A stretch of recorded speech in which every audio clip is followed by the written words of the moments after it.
Hear the World Peace Prayer. We will be doing it tomorrow morning, Saturday morning, at 10, I think.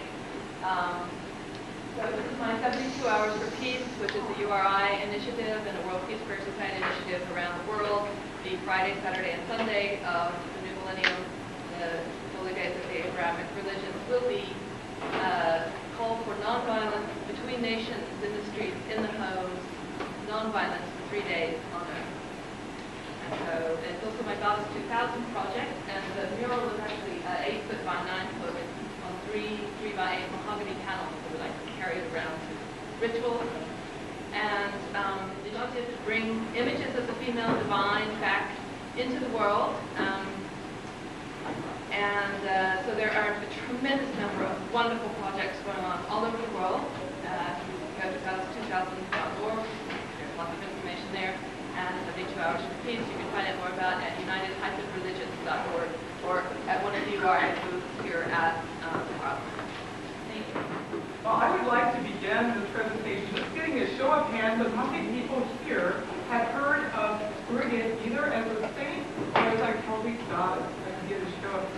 Oh, good. Well, hopefully I will share with you some things that may be new for you, as well as there'll be a time for interaction at the end, where perhaps some of you will be willing to share some of your own experiences working with her. My name is Selena Fox. I am from the United States. I am a Wiccan priestess and the senior minister at Circle Sanctuary, which is an international Wiccan church that is headquartered on a 200-acre nature preserve in southwestern Wisconsin, which is in the north central part of the United States. My own background is multicultural as well as multi-religious. I'm descended from Roman Catholics that came and settled America for religious freedom, as well as Puritans and Quakers. I'm also descended from the Slavi tribe, or the Cherokee, who are the indigenous people, woodland peoples from the eastern part of the United States. And I want to begin by saying I honor all of my ancestors, from Native America as well as from old Europe. And in particular today, I want to honor my ancestors that connect me with Brighid. In particular,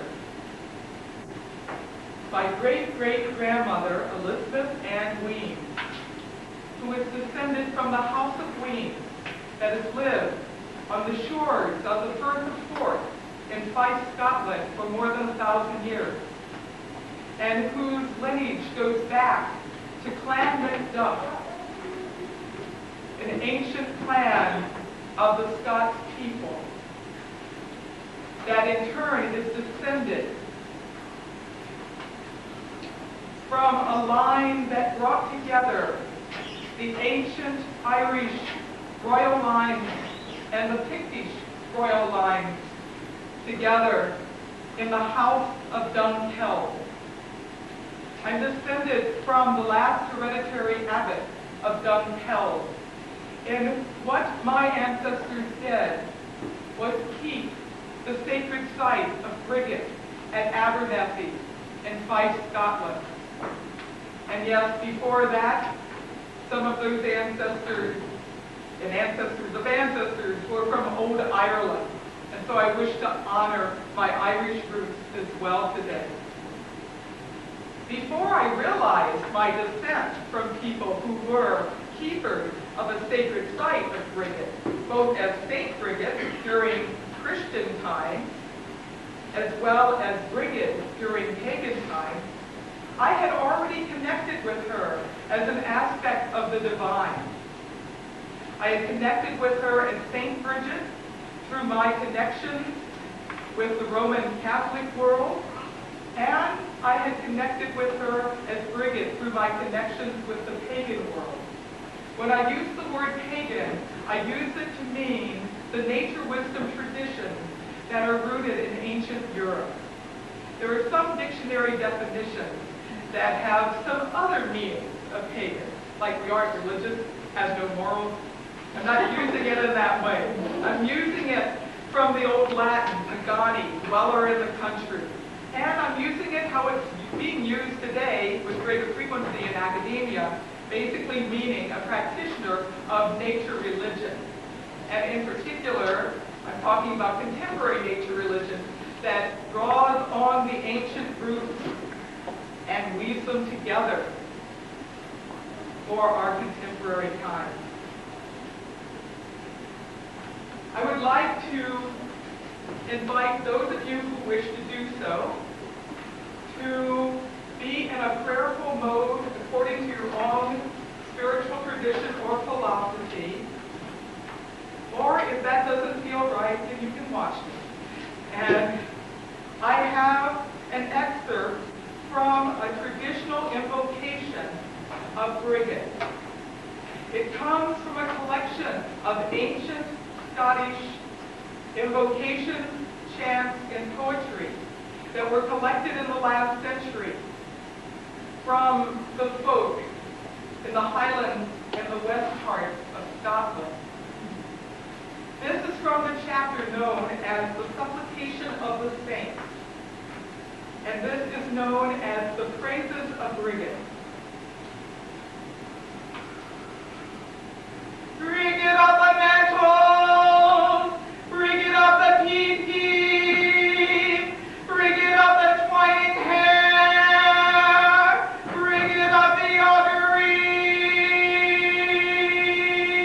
Brighid of the white feet, Brighid of calmness,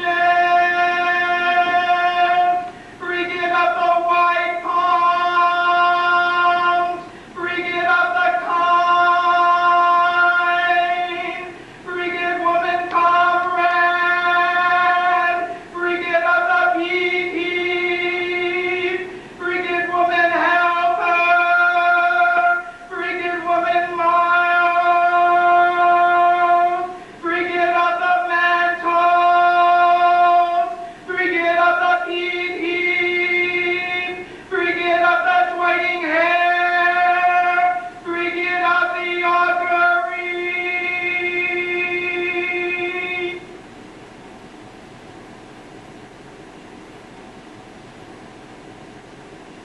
Great Brighid, you are known by many names. Great Brighid, we greet you, we honor you, we welcome you here. We welcome you as Christian saint. We welcome you as pagan goddess.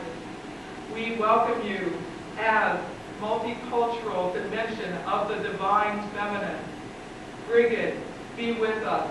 Brighid, be in us. Brighid, bless us.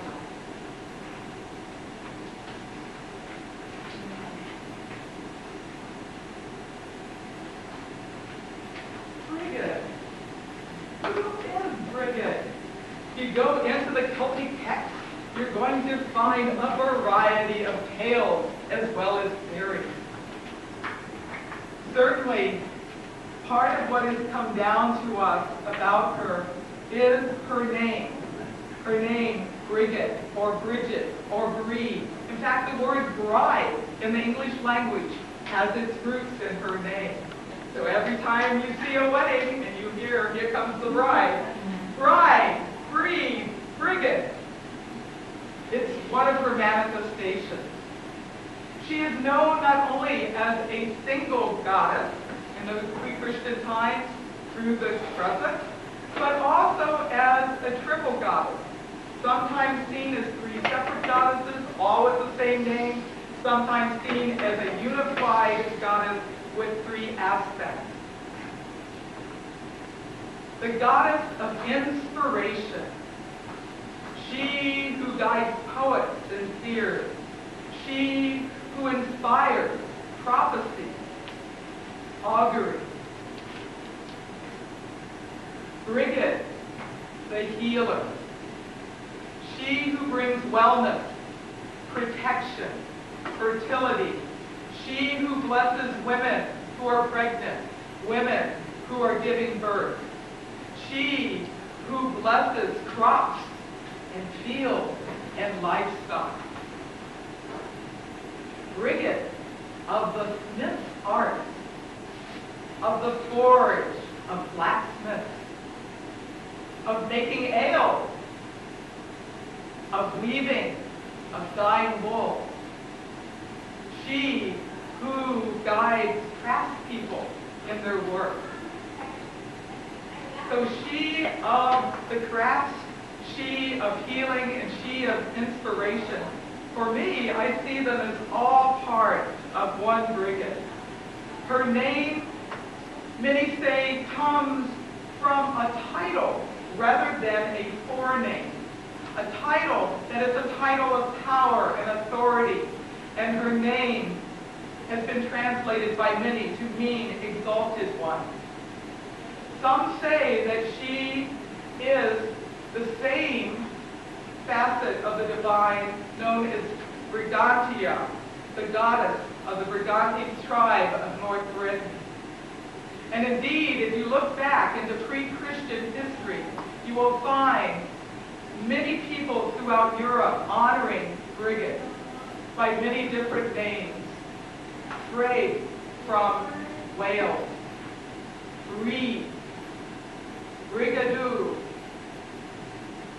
Bride, Bridget.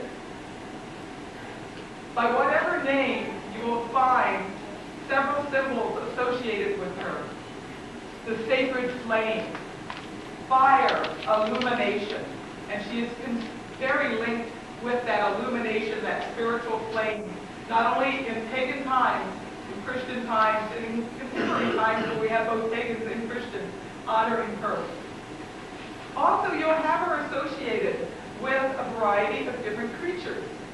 Within my own Weems line, her symbol of the swan continues to be on the family crest that has come down through the lines and is emblazoned on the castle in Fife, Scotland, where my distant cousin Michael is living there with his family. The swan, and there's numerous legends about Brighid turning into swan. In fact, if you hear of the Swan Maiden, think of its roots in Brighid lore. Cows, in particular, white cow with red ears. Linked with the other world in Celtic mythology, the other world, the spirit world, that goes beyond of the here and now and the physical world. She also has associated with her crosses, equal arm crosses, Brighid crosses, often made of rush, rushes and put above doorways to bless the homes, put in churches, put in stables, and threefold crosses, three-spoke crosses or wheels, Brighid wheels.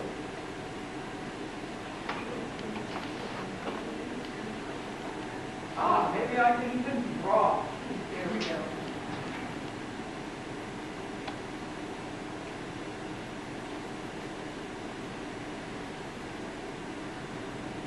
So we have, and these would be woven together out of rushes, sometimes out of corn or grain. And then we also have